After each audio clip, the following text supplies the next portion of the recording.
Olá pessoal, estou aqui para bater um papo com vocês sobre um tema que eu gosto muito, direito de superfície.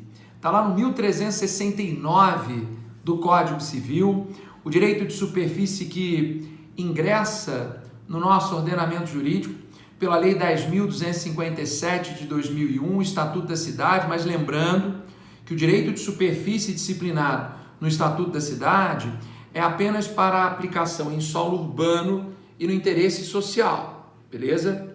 O Código Civil, ele traz disposições gerais do direito de superfície para você aplicar em outras situações. Lembrando que o Código Civil, como lei geral, posterior, não vai revogar a lei anterior específica. Artigo 2º, parágrafo 2º da nossa LINDB, Decreto-Lei 4657 de 42, beleza? Lei posterior que traz disposições gerais acerca das já existentes não revoga nem modifica as anteriores, beleza? Bom, mas vejam, para a gente começar a bater um papo sobre direito de superfície, é importante você lembrar comigo da teoria da acessão ou teoria da principalidade do solo, que está lá no artigo 1253 do Código Civil. Essa teoria estabelece uma presunção de que qualquer plantação ou construção realizada em um terreno presume-se feita pelo proprietário do terreno, beleza? Se eu construo um puxadinho no seu quintal, olha, e quando eu resolvo ir embora, eu falo, você pode me indenizar que eu vou deixar um puxadinho no seu quintal? Você diz, Rafael, você não conhece a teoria da acessão, logo você que dá aula de direito civil? Ora, qualquer construção, plantação feita no meu terreno presume-se feita por mim. Eu digo, não só sei, como sei também que essa presunção é uma presunção relativa, uma presunção iuris tantum, uma presunção que admite prova em contrário. Aqui, nota do material de construção, nota da galera que eu contratei para poder fazer aqui a obra. Então, é uma presunção relativa, eu quero a indenização, beleza? É importante a gente falar também, antes de passar para o direito de superfície, a teoria da acessão é o fundamento para a gente começar esse papo.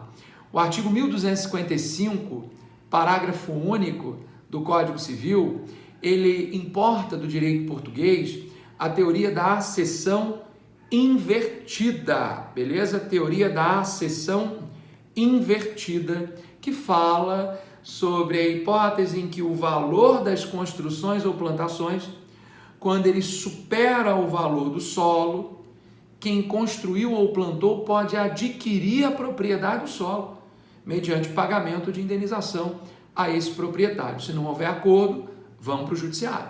Então, a cessão invertida é, inclusive, um belo instrumento de perda de propriedade. Se aquele que construiu ou plantou, o valor for superior ao do terreno, não tem conversa, não tem conversa. Beleza, gente? Tranquilo? Maravilha. Vamos seguir para o direito de superfície. Porque o que o direito de superfície faz? Ele realiza o desdobramento, antes de chegar nessa parte. O que o direito de superfície faz? Ele excepciona a teoria da acessão. Ele suspende os efeitos das acessões, beleza? Ora, ele quebra a presunção do 1253, porque ele realiza um desdobramento do direito de propriedade, estabelecendo duas propriedades absolutamente autônomas. A propriedade da superfície, que é titularizada pelo superficiário, e a propriedade do solo, que é titularizada pelo fundieiro ou simplesmente proprietário. São propriedades autônomas, vocês não estão me ouvindo falar em posse, eu estou falando em propriedade, beleza?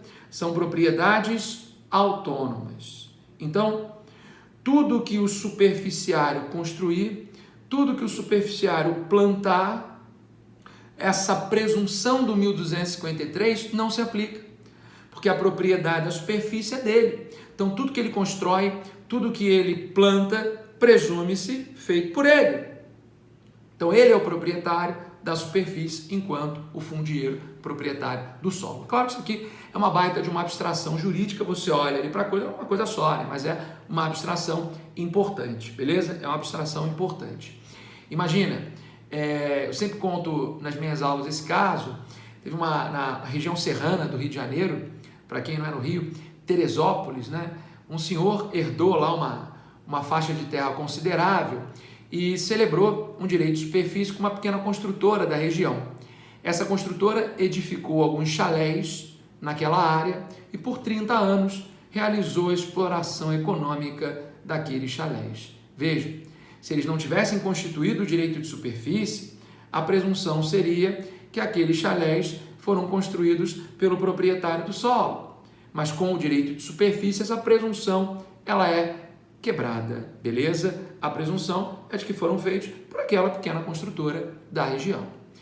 O superficiário, ele pode vender a propriedade? Claro, é uma propriedade autônoma, ele pode vender, ele pode alugar, pode dar em comodato, pode dar em usufruto, pode fazer o que ele quiser.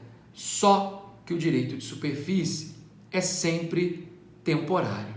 Ele é sempre temporário. Então, em algum momento, essa propriedade que foi desdobrada, ela mais uma vez se concentra nas mãos do fundieiro, beleza? Então, nós temos a propriedade resolúvel, que é aquela propriedade que se resolve pelo implemento de termo ou condição. Nesse meu exemplo, o direito de superfície foi constituído por 30 anos, beleza? Então, problema nenhum. Ah, mas o superficiário pode vender a propriedade? Pode. Não é um direito real? Não está no registro da matrícula do imóvel? Sim. Então, o adquirente sabe que está comprando uma propriedade resolúvel. Problema nenhum. Fechou? Tranquilo? Maravilha. Vejam, embora... uma pergunta super comum, antes da gente avançar. Uma pergunta super comum. Quando o direito de superfície acaba, aquele fundieiro, ele vai retomar a coisa com diversas construções. Sim, verdade. Ele vai retomar a coisa com várias construções. Ele tem que indenizar o superficiário? O artigo 1375 diz que, em regra, não.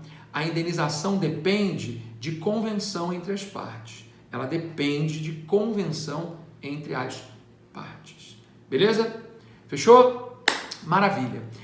Mesmo não estando disciplinado na lei, a doutrina admitia a chamada superfície por sobrelevação.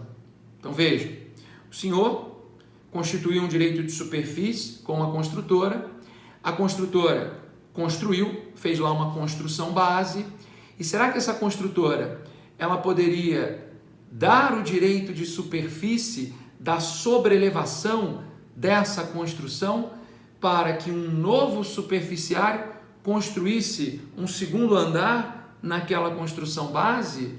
A doutrina já admitia, com base na autonomia privada, a superfície por sobrelevação.